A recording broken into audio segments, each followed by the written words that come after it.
Coffee Conversations about Influencer Marketing is brought to you by Influential, a strategic consultancy that takes the guesswork out of influencer marketing for your brand. We provide much needed strategically crafted frameworks on how to implement influencer campaigns specific to your brand needs.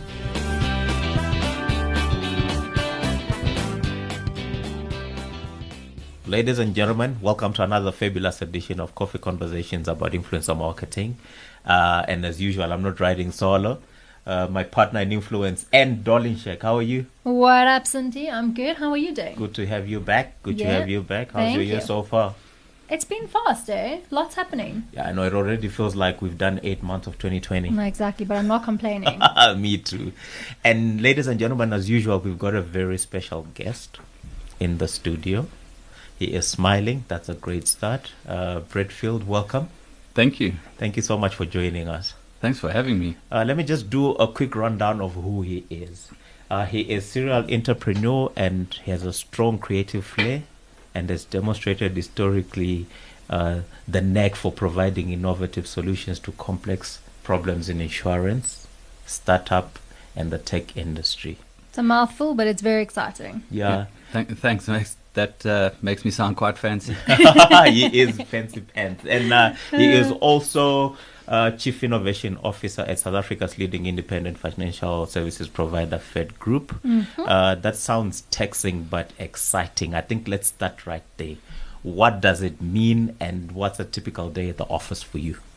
Well, there's absolutely no such thing as a typical day. And if days start to become typical, that's just a sign to me that we're not innovating or we're not pushing the envelope.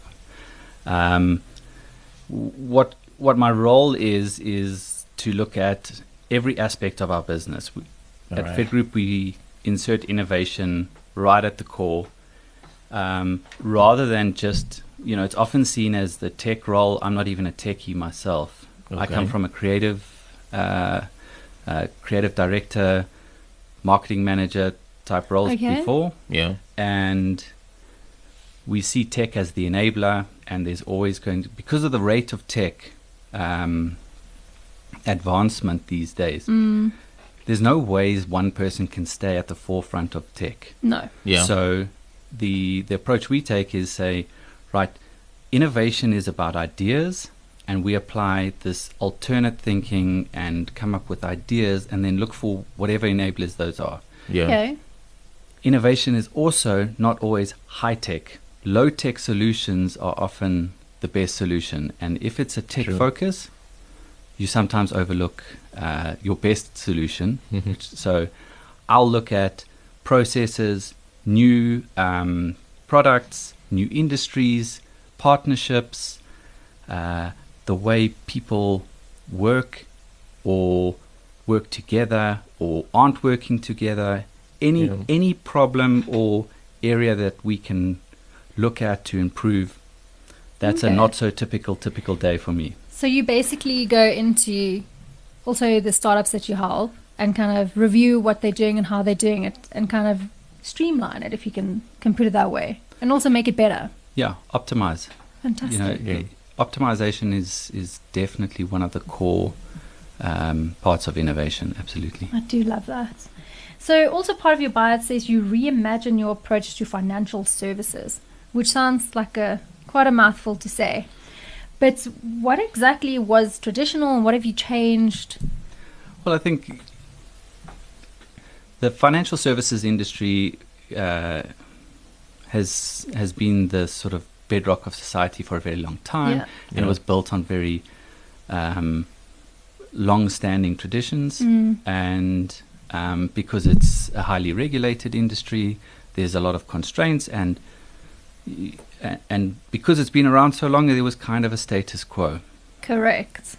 What we've looked to do is to challenge that status quo, and we do that in a number of different ways. And product is obviously the one that would be very consumer facing. We brought out a product called Impact Farming, a world first platform. Right. And what changed there is that instead of there being these layers of there's an investment and then there's other layers and then there's, And by the time it gets to the consumer's got no idea what's going on, Yes. no idea where their money actually ended up. Yeah. And a lot of red tape. Absolutely. And words you don't understand. And small print. And then by the time I'm like, I don't want this. I'm good.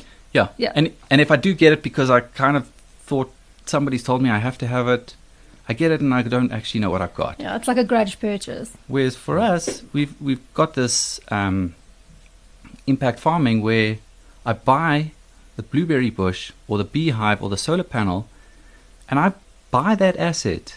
And what we've done is we've used this platform or created this platform rather, where that asset gets put into a commercial size farm.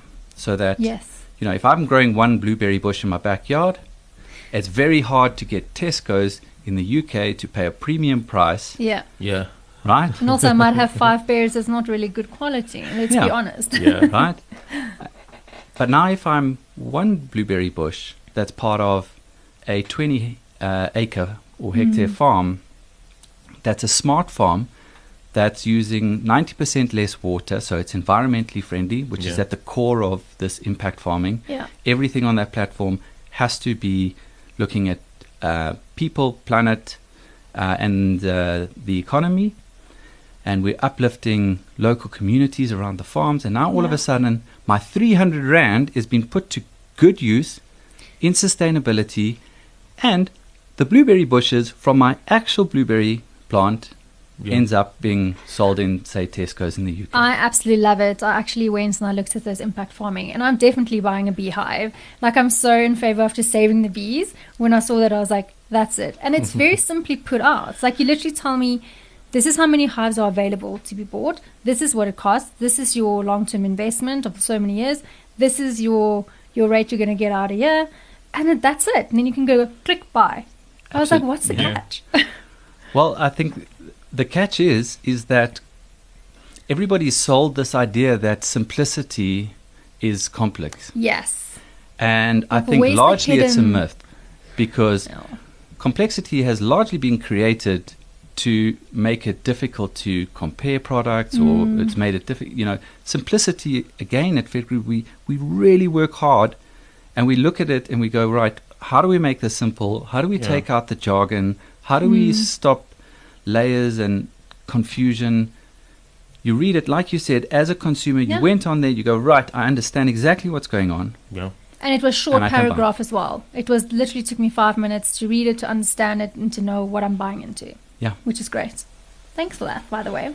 I'm glad you like it. Also, I know you also say you've achieved viral organic reach through some campaign. Can you elaborate on that a little bit for us? So I think innovation goes into marketing in a variety of places that I've and campaigns that I've worked on. And what's happened is we've used tech platforms or whatever available resources we've got, which is typically, if it's in the startup environment, their competitors are outspending them sometimes 1,000 to 1. Oh, yeah. Yeah.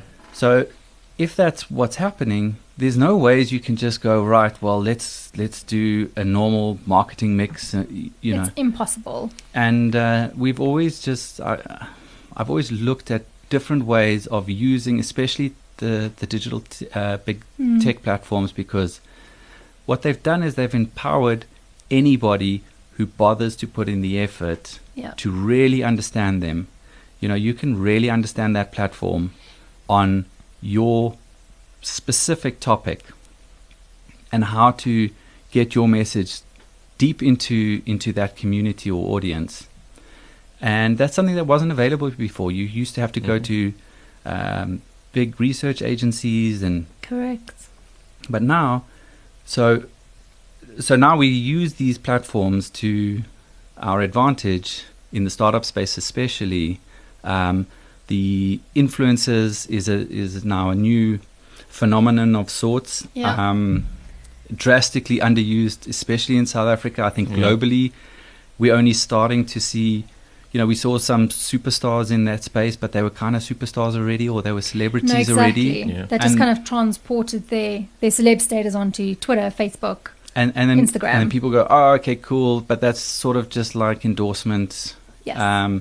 Whereas now we're seeing the rise of TikTok influencers that, I go and speak to audiences all over the place, and half the people don't even know what TikTok is yet. and these could be, What? even in the marketing community. They should know what it is, even if you're not on it.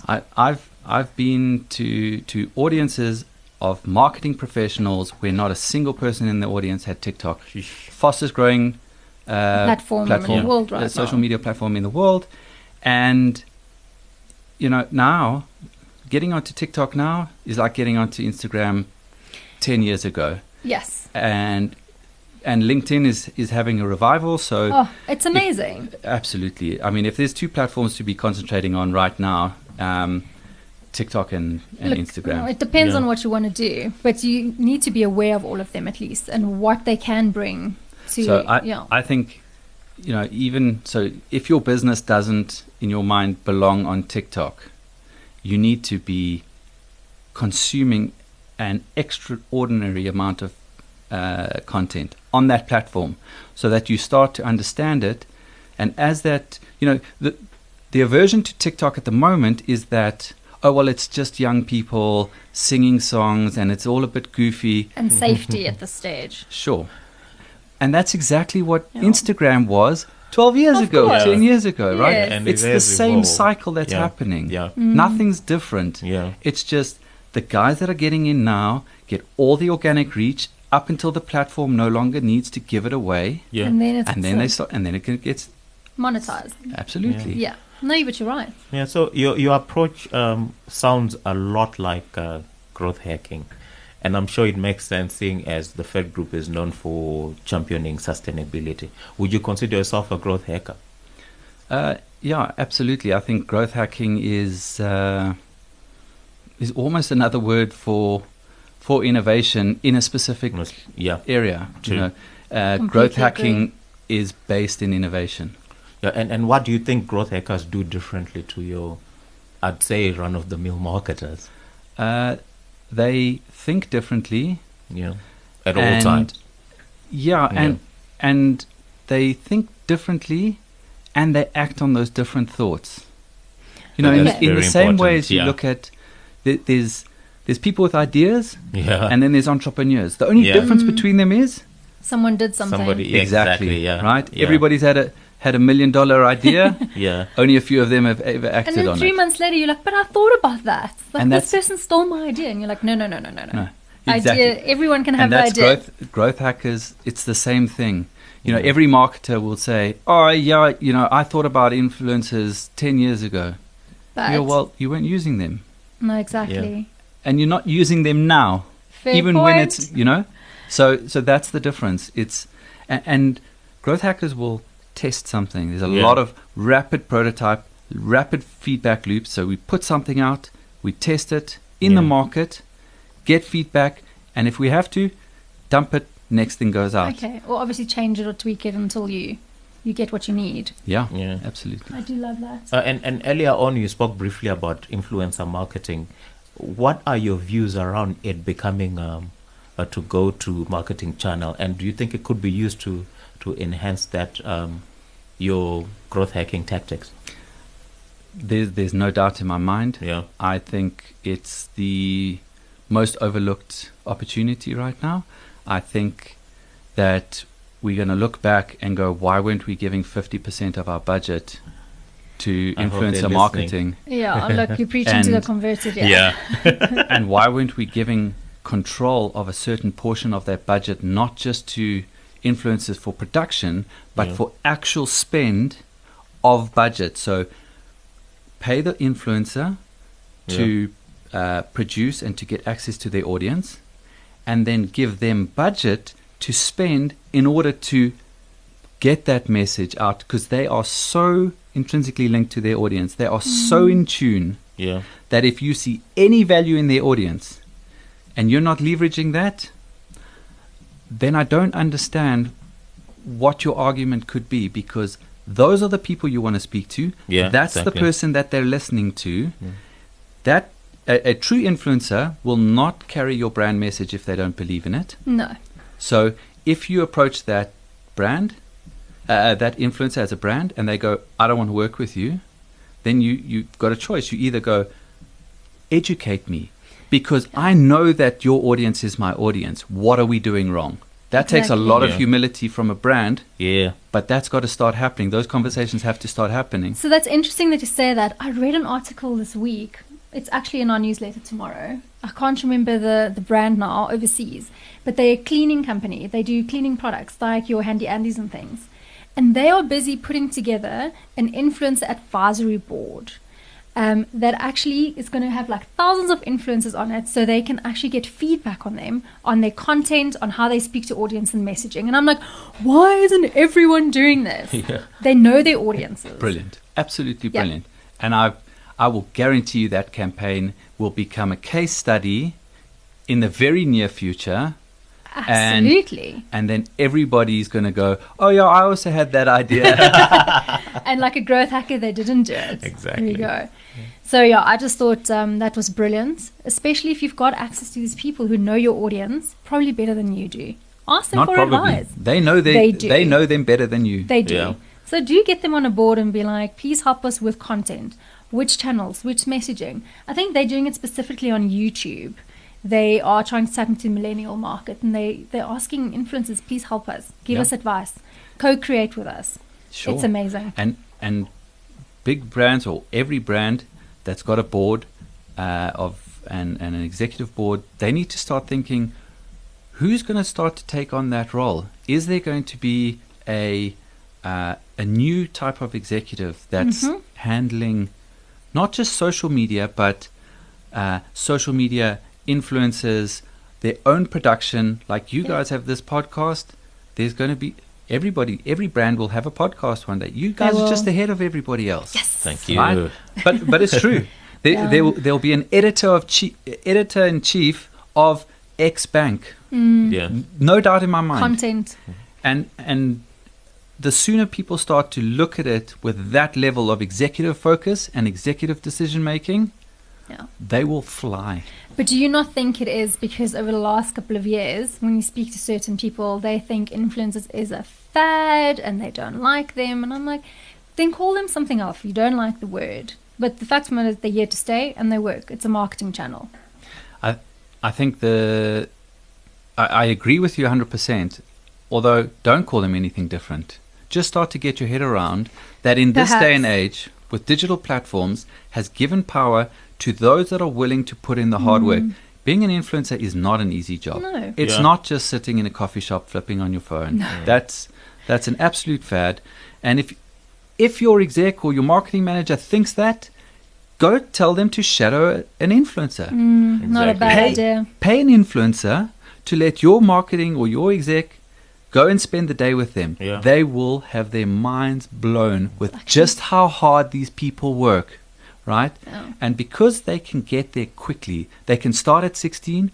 The influencer wannabe can work from after school at 2 o'clock until 2 in the morning every day for 6 years. Yeah. And then at age 22 has put in a lot of hours, more than any college student put into their degree, right? And then they've got that experience, they've got that audience, they're so in tune, they absolutely deserve the respect from the brand when they say, yes, I am an influencer. 100%. And I take that very seriously. And if I do something wrong, look at Logan Paul. PewDiePie. One video, No. and they lost it. Done. So these guys are strategists. They are the producer, the art director, the creative director, everything. No, they do everything. And their own risk managers. Yes, they're the OPRs as well. So they are influencers. They deserve the title, and they deserve respect from brands. And when brands come to them like that, they will absolutely both win. Absolutely. No attitude from either side. Let's work together. Best work as well. Absolutely. That comes out of it. No doubt. I do like the idea of if people tell us that influencers is a fact, to tell them to go shadow someone. I love that. And then on that, obviously influencers is a big part to play in word of mouth these days. Like back in the day, word of mouth will always be the best form of advertising, and social media obviously gave that big platform to it. So do you think that they play a huge role in that? They do. There's no question about it. Word of mouth has evolved. Yes. Word of mouth is not just hearsay or just one person. So the idea of an influencer is that this word of mouth happened with somebody that I've got trust. The audience places trust in the influencer. Yes. Yeah. They see them as a peer. So this sort of word of mouth, peer-to-peer, because that trust has been earned over time. Yeah. And the influencers that we see and that we know are the influencers that have done it right. And for everyone that's done it right, I promise you there's 10,000 or 100,000 that got it wrong. So they've put out and they've worked with only the brands that they believe in, only the philosophies of brands that they're prepared to expose their audience to. And when they do that once and the audience responds, they go, well, yes, the information you gave me was true. I liked your review. I believe, or if I questioned your review, the response you gave me was adequate, and I still maintain trust with you. 100%. And you are that peer that you can talk to. It's not like you're hitting a wall. Yeah, and then that builds, and that's kind of what builds. It builds from being just a trusted person to being the influencer is the person who has peer-to-peer, word-of-mouth level of influence to a mass audience. And I think it's very important what you also mentioned is that they align themselves with brands that align with their own brand and values. And that's also where that trust gets built in. People know they're not just going to partner with anyone and everyone. Yes, and that's where, I spoke about the one that we see, there's 10,000 that we didn't, and that's almost always where the influencer gets it wrong. They start to get some traction, and now they go, I've been sweating for 3, 4, 5, 6 years, and now a brand's going, oh, I'll give you a little bit of money, and you go, well, yes, they see the money, they take the money, brand misalignment, they often get exploited by the brand, paid nothing, told to say a whole lot of things that they wouldn't really believe in, or and then it's a bad campaign for the brand because it was entered in from the wrong side, and it's bad for the influencer because they start to lose the trust of their audience, and their audience shifts. Yeah. No, exactly. I know you spoke about this, but I need you to really reiterate this point. How important is it for brands to empower influencers and co-create in order to hyper-grow, so to speak? Well, I think as soon as brands start to see influencers as their partners, and they start to really work with them, they almost see them just as a distribution, as like end of the line. Like, there you go, sort of, right, we'll write the whole campaign, we're going to do the strategy, we're going to do, and we'll give you the artwork, and you can maybe take a photo like this in this pose and doing that with a million other and say this, don't say that, don't work with a single one of our competitors for the next 3 years 24 months, and you go, well, what do you want them for? You might as well just have a foghorn driving through the streets, because that's how effective it becomes. I love but that. If you go and you say, right, let's be careful and let's select our influencers well. Let's use the new platforms coming out that allow us to evaluate. They're all data driven. We can take a hashtag, we can plug it into a whole lot of tools, and we can get reports, and we know who these people are talking to, and we can go, right, in terms of our broadline strategy, this fits.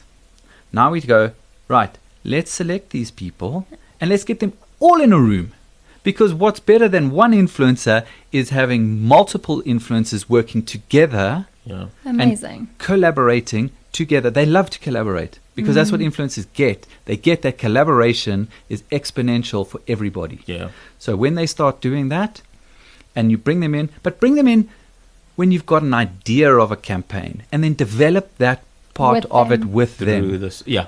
Do the strategy with them. Don't think of them just as people on Instagram and TikTok and Facebook. These guys manage to get to your audience on a level that you, the brand, has still and will never Never. be Yeah. able to achieve. Yeah. Then get them in at the why you wouldn't want them at the strategy level when you're building a campaign Yeah. blows my mind. Most of you know that Influential is our podcast sponsor. But did you know that my co-host Anne heads up the agency? And that is the first ever boutique agency in South Africa that specializes in developing strategy for influencer marketing. Anne and the team are experts in the field and have spent years honing their skills and knowledge about influencer marketing and at some of the country's biggest PR and media agencies. The moment that you think you might want an influencer campaign, make sure to call or email them first, because without strategy, you might not have the outcomes that you would like and are looking for. In addition to talking all things influence on this podcast, and also puts together the fantastic Influential newsletter that comes out every month. And this is another way for you to keep up to date with the industry. The link to latest newsletter is in the show notes. Check it out, and if you like, please subscribe. Anne's contact details are also on there. Let's keep the conversation flowing. Unfortunately, we're not there yet in South Africa, Brett.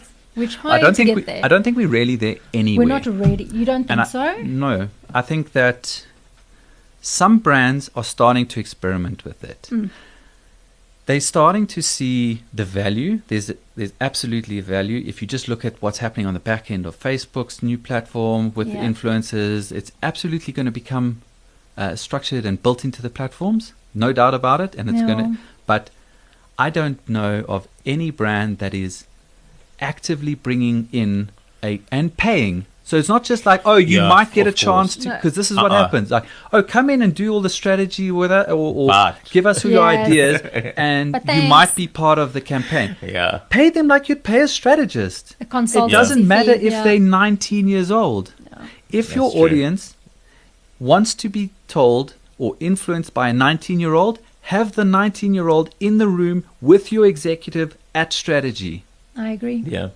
Would be lovely. I would love to sit in a room with influencers while I do my strats And just pay bounce them. ideas. Yeah. Pay them. Consult. Yeah, They're consultants that's- in the end of the that's day, important. right? You bring them in as consultants. Yeah, a consultant doesn't have to be a 67-year-old guy in a suit and tie.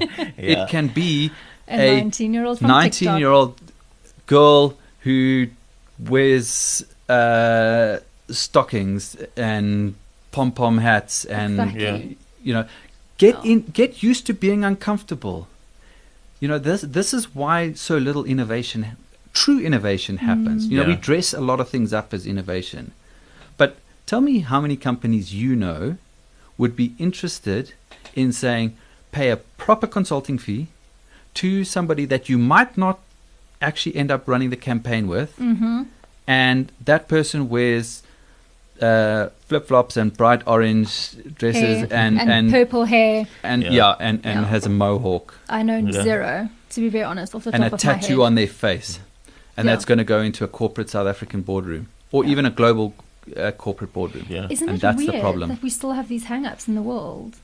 It's very strange to Insane. take people in suits seriously and the rest of us not. Anyways, that's very interesting. On your social media, you are very passionate about putting a brand's reputation first over price. And I think it's evident in everything we've spoken about today. Reputation ultimately comes first, right? Why are you so passionate about that? So your reputation is your brand, right? And what's going to happen if we look at where tech's going? So let me deal first with price, then I'll go. Yeah. Right. Price. If you compete on price, and this is the conversation I have a lot in the startup space, is if you compete on price, the bigger guy wins because he's got a bigger balance sheet, he's Yeah. got more money, Sure. and he'll undercut you down to below cost price until you can no You longer don't just- survive. yeah. You close down, he buys your stock, and he puts the price back up. Fair enough. So Yep. just competing on price, always everybody loses. It's Sure. and in financial services, sometimes we've got products where we look after the death benefits on behalf of minor beneficiaries, right? Okay. And it's very easy to enter in a price war there with the other providers, and we say no, forget it. We will not do that, because there's a certain point at which the only way you can take the price down is at the expense of the little kid Yeah. who's a real person, Yeah. Who's who- mourning for his family. who's having the worst time in his entire life, right? Mm. And you've been entrusted to look after the little bit of money that's left Yeah. to make Yeah. sure that they go to school. So instead of saying, how much is school? School's whatever, 10,000 Rand, right? There's 10,000 Rand into the bank account, and an uncle or an aunt or a friend takes that money and goes and gambles it.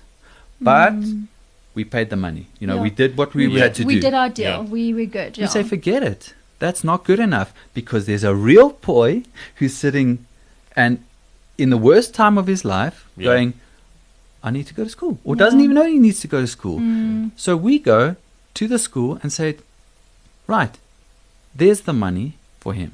Amazing. We bypass any potential for it to be exploited stole it, yeah. or stolen or misappropriated. And then we check that the kid's going to school. All right, he's not going to school. Now we start to investigate. But why aren't you going to school? He's not going to school Mhm. because he might not have a bicycle. Well, then let's buy him a bicycle, Wonderful. right? So that's the problem with price. If we just look at price, Yeah. we can't necessarily, we can make ourselves look good in a boardroom Of with a course bunch you of can. trustees where we're standing up there and we're going, Mm. And here's look your at the stats and pricing figures. model. Yeah. But if that boy was standing in the room saying, I'm not getting an education. hang on, like that's not helping me. Exactly. Yeah. You're not looking after my best. So that's the difference. If you can remove people from the transaction Yeah. or from the room and you're just looking at numbers, price works. Yeah. Yeah. But we refuse to stop there. We go and we rarely think about people as people, Yeah. and we put it before profit. So yes, we could grow our book faster. Yeah. Not prepared to. We will work to educate the industry until it understands that the There's a fair person. price gets you the best result. Yeah. So that's price. Love that. Reputation is brand. So your reputation is your brand. If we look at how consumer buying habits is going to change in the future, if we look at the Alexa and the sort of IoT devices that are going to go into our homes, we're not going to say, Alexa, please give me the page 1, 2, and 3 of the Google search of plumbers No, exactly. in Sandown. Yeah. We're going to say, Alexa, call Brian's plumbers and get them to sort out the leak. So what's shifting is we've had this time where we go, as long as we can land on the certain part of Google, or we can pay for Google ads, or Yeah. those sorts We're of things, sorted. we can get a portion of the market. It's going to come down to what's top of mind. People, the only time somebody's going to think about the second plumber in the list is when the first one comes back and Alexa says the first appointment is in No, 2 weeks' exactly. time, Yeah. and you go, well, I've got I a need leak them that's now, yeah. right. I need them now, Yeah. and then the other way is through IoT, where the IoT device. I mean, we heavily invested into IoT. Okay. We're creating smart devices. We've got smart metering and all of these sorts of devices awesome. already being deployed. And there, it will talk directly to the person. So you get a leak in your house, Oh. it's going to say, call X plumber. So That's there again, your interesting. reputation is going to come into it, because Yeah. the businesses are, and the IoT devices, they'll be very localized. So they're going to get a plumber from the area, and it's going to have to be on reputation, because if that plumber is not reliable, it means that my IoT device has to keep looking, or Yeah. we have to now get human interaction in there and trying to solve a problem. Which is what we're trying to avoid. Absolutely. So what do you think is influence marketing role in reputation? Is there a role for it? Sure. I think as it matures as an industry, we're seeing a lot of maturity in the last 3 years We of this have. industry. Yeah. Massive. Yeah. And it's exponential, and we haven't even started.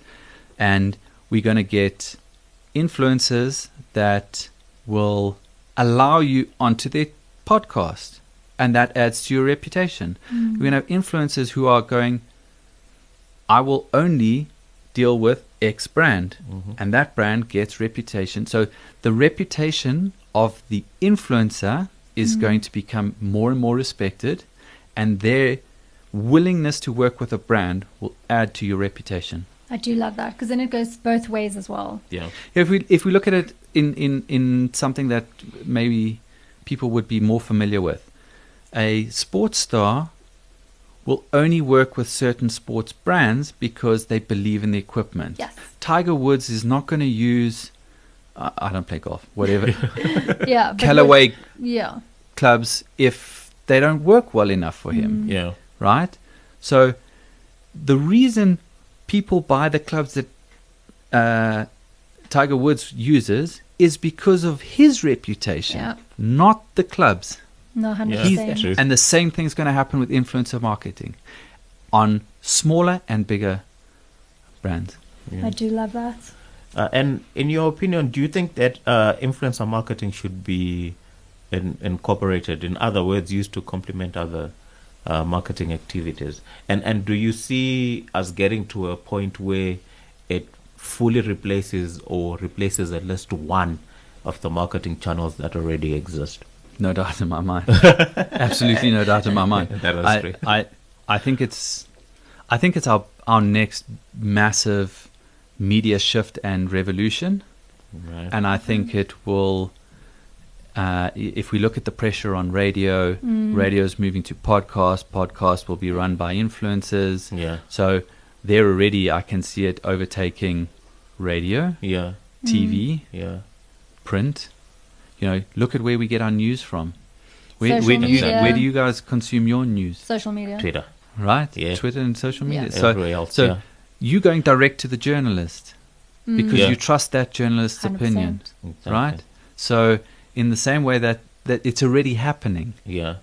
So as that shifts, we're seeing radio stations, we're seeing closing down, we're seeing newspapers closing down left, right, Yeah. and center. Influencer marketing, if you're ignoring it and you don't think it, if you think it's a fad, you're in very, very dangerous mindset. Yeah. But do you not think if they all work together, so you can kind of save the industry, sort of? So you have your print ads, your out of home, your radio, obviously if you've got budget, and then use influencers to kind of support that, to enhance it? Or would you just go influencer? No. Absolute marketing mix. But what's happening is that the media channels and the media, it's not even the media channels, it's the attention. If we look, media is about attention, Yes. right? So where's the attention being focused? So where are audiences consuming their news? Social Yeah. media. Twitter. So Yeah. it's moved away, right? It doesn't mean that there's nobody listening in their cars. It doesn't mean it's dead yet. But it means that unless we start to see where that attention is shifting to and shifting our budgets to them, if we're saying that the attention is not at influencers and that it deserves zero of our budget, Yeah. Sorry. that's the dangerous mindset. It is Yeah. very dangerous. And you can see Cosmopolitan last year put out an influencer edition, which did very well because they're starting to get it. Yeah. They're like, we need to start aligning to what our readers are reading and who they, not putting these glamorous stars on. They would rather see their famous influencer friends on the Exactly, yeah. covers. So for me, that made such a beautiful partnership. And then this year, they're also doing something similar. I think that they're doing the Netflix edition is out now with Queen Sono and things that's Brilliant. in South Africa. And I'm like, they get it. They know they are in a space that's very threatened right now. Yes. So let's partner.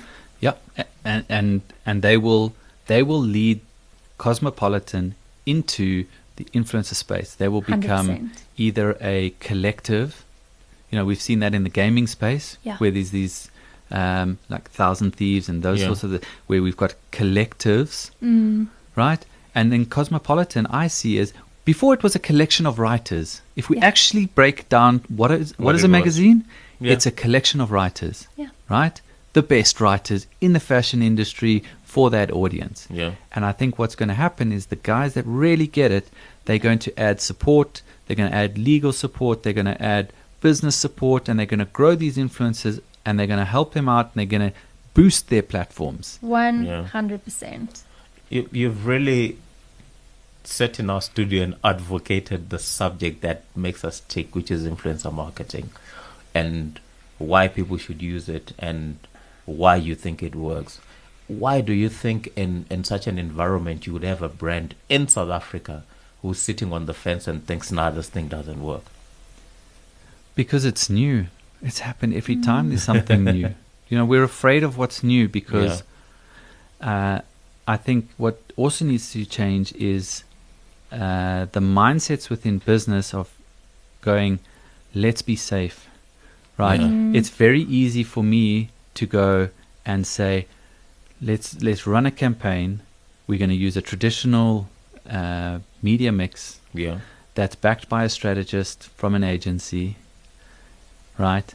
And then if it goes wrong, I go, oh, well, the agency, you know, that was a bad idea. Isn't that always the case? The agency always gets the blame. Well, of course. Right? And as opposed to going, if I've take that same scenario and I've said, right, we're going to take 60% of the budget and we're going to do exactly that same scenario. But with 40% of the budget, I'm going to run an influencer campaign, even through an agency. Yeah. Right? And it bombs in the same way. The execs or whoever's overseeing this, whoever's evaluating this loss is going to say, well, why did you go with influencer marketing? Yeah. That's a gimmick. That's true, because it's usually someone who's much older and don't understand it. As opposed to going, right, maybe the problem is, like, let's break this whole thing down. Yeah. Did we get the wrong influencers? Did we Wrong platform. Did we just go to an agency? Because the other thing that needs to evolve is agencies. If agencies don't learn to work with influencers soon, Yeah. they're going to die at a faster rate than they're already dying off. Well, that's why there's agencies now specifically dealing with influencer marketers. And luckily, the traditional agencies, they will actually come and partner because they're like, we're not the experts anymore, Yeah. which I feel like is amazing because they understand. But I think to your point, it is a case of video killed the radio star. And guys, radio's still here. Everything is still here. It's just there's a smaller piece of the pie. Sure. Yeah. I like same as books. You know, everything went digital. There is absolutely a revival of Absolutely. books. True.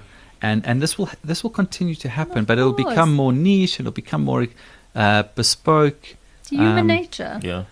You know, if there's an opportunity in business right now, it's for a physical bookstore. Yes. Right? Our bookstores in South Africa, they don't understand the self-publishing market backed by influencers. And if somebody gets that right, Mint. they have such an amazing business opportunity there. Or somebody else goes, right, hang on, I'll take that part of the market. I'm going to open my own thing. No, exactly. That's always the case. So would you say then having a strategist on an influencer marketing campaign is important? Yes, so long as the influencer is seen as one of the strategists. Okay. Yeah. Fair enough. And we have discussed this. You don't think anyone's doing this right yet? I'm not sure that anybody's doing it almost at all, because they're not being brought in to at the initial stages. And I think they would shape a portion of a campaign very differently.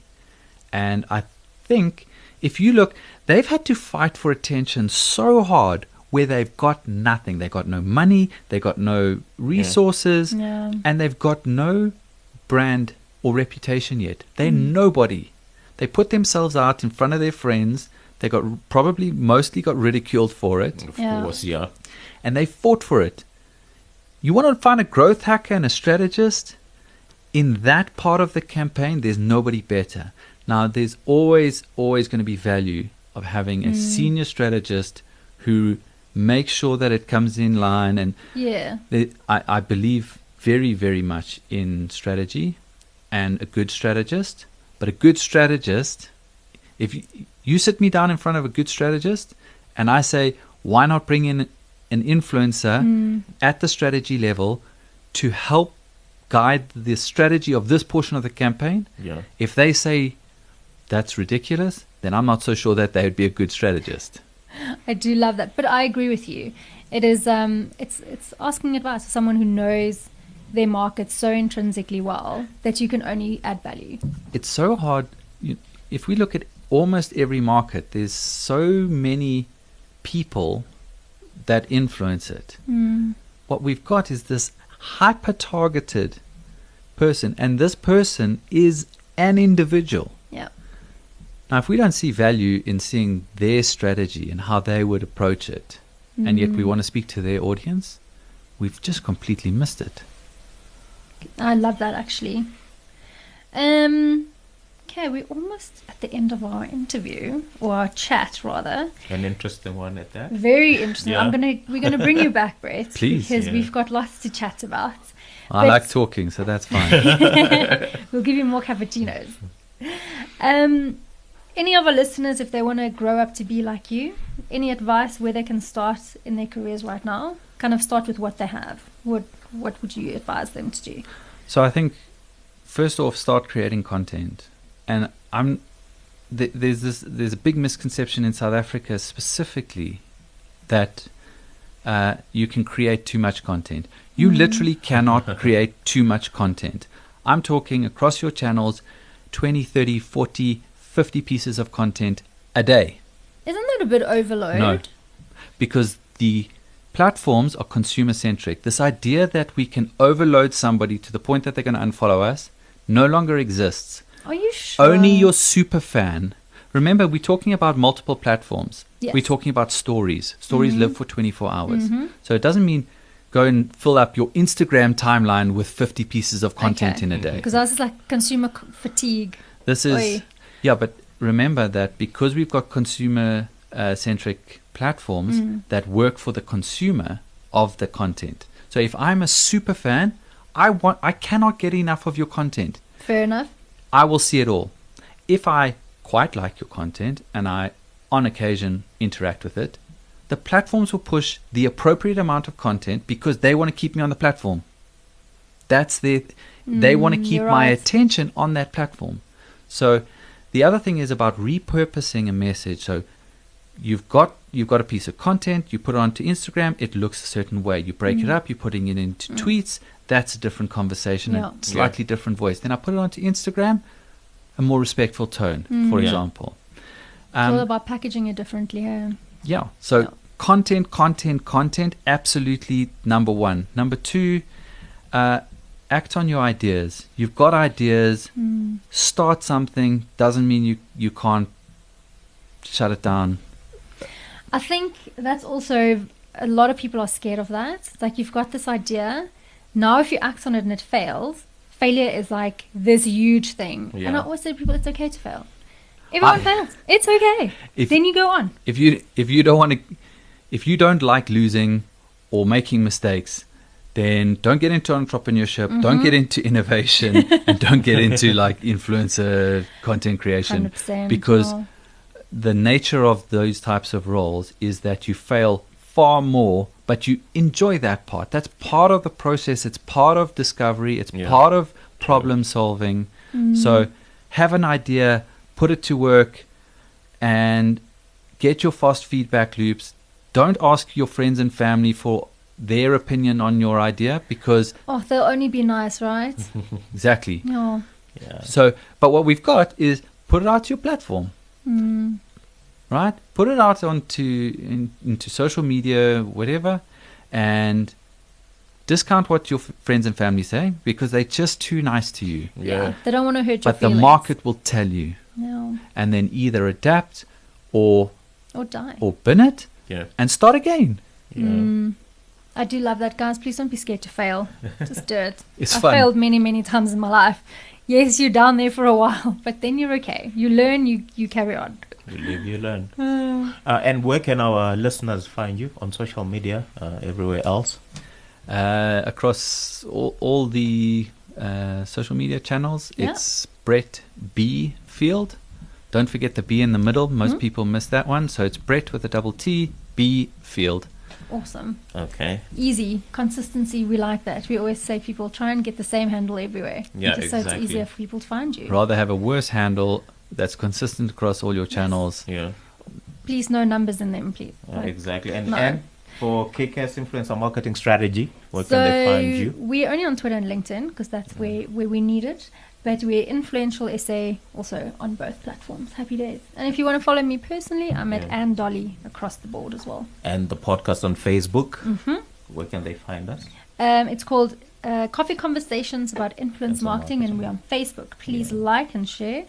And just keep up with the conversation. And tell us who would you want on the podcast. Tell us what kind of input you want. Yeah, What do you want us to ask people? What do you want to learn, basically? exactly. Let's keep the conversation going. My coffee got cold, so let's go top up our cups and continue this conversation. But Brett, thank you so much for joining us. Thank you. And So for sharing insightful. your knowledge on innovation and growth hacking and your experiences with influencer marketing. Thanks so much. It was lots of fun. To everybody else at home, in your cars, at the gym, at your local shop, at yoga, wherever you're catching us from, we love you. But unfortunately, we have to leave you. Until next time, goodbye. Goodbye.